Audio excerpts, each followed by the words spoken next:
सत श्री अकाल जी सबनू राम राम भाई ने देसी सिंह सरदार जी के ब्लॉग में सबका स्वागत है। और आज का छोटा सा ही टॉपिक है, just a reminder. Few months back मैंने डाला था, दोबारा डाल रहा हूँ regarding mediation. Always choose that option. Court में आपका केस जाता है, डू नॉट एक्सपेक्ट कि आपका केस जो है वो साल भर के अंदर ही ख़त्म हो जाएगा, क्योंकि जब दोनों पार्टीज आपस में एलिगेशन लगाओगे तो केस ख़त्म नहीं होते, केस बनते हैं।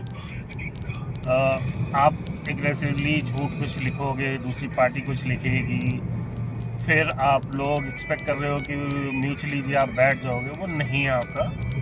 विद टाइम आप लोगों के डिफरेंसेस बढ़ जाएंगे, क्योंकि वो झूठ जो है कहीं ना कहीं दिमाग में जाके बस भी जाता है। So rather than going for कि स्ट्रेट अवे जी हम केसेस फाइल कर देंगे और हम जी झूठ पे झूठ, एक स्टोरी लाइन आपको बनानी है, बनाओ। पर दूसरी पार्टी अगर आपके if you can make sure कि आप उसको टॉकिंग टर्म्स हैं इतने कि आप उसको मीडिएशन में लेके आ सको, तो go for even for divorce और एनी अदर प्रॉपर्टी स्टफ और एनीथिंग, मीडिएशन का उपयोग करिए। It is a good option.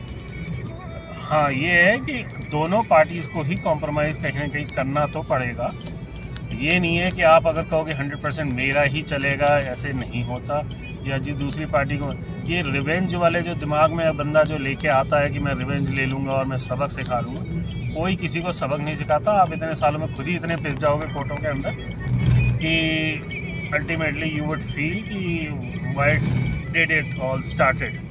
So my advice again as an advocate is कि पहले एक ऑप्शन, एडवोकेट्स का तो देखो आपको कंसिडर करना ही पड़ेगा, उनको लो और try to go for a mediation if you can. सुलह करने की कोशिश टर्म्स के ऊपर करिए, so that it becomes less एक तरह से सिर खपाई हो आप लोगों की कोर्टों के अंदर। लॉन्ग ड्यूज जो एक केस चलते रहते हैं जी, आप 4 साल 10 साल 15 साल चलाते रहो। एडवोकेट्स को, हम लोगों को, लीगल पर्सन को फ़र्क नहीं पड़ता, because we are gonna charge fees from you. But ultimately as an advice, कई फैमिलीज जो बेयर भी नहीं कर पाती लीगल एक्सपेंडिचर एंड एवरीथिंग, कोर्टों में आप चक्कर काटते हो। अगर आप लोग अपनी ईगो को साइड में रख सको तो you can wrap it up early. Mediation is one of the ज़रिया एक बना रखा है कोर्ट ने, एक अच्छा ज़रिया है, उसको अडॉप्ट करिए। कोर्ट में अगर आप लोग आ भी रहे हैं, दूसरी पार्टी आई है, तो ट्राई थ्रू एडवोकेट्स। मीडिएशन में आपको चांस मिलता है। टर्म्स के ऊपर अपनी सुलह करने की कोशिश करिए और अपना केस जल्दी ख़त्म करिए। I hope this information is good for you. We will meet again. Till that point, रब रखा।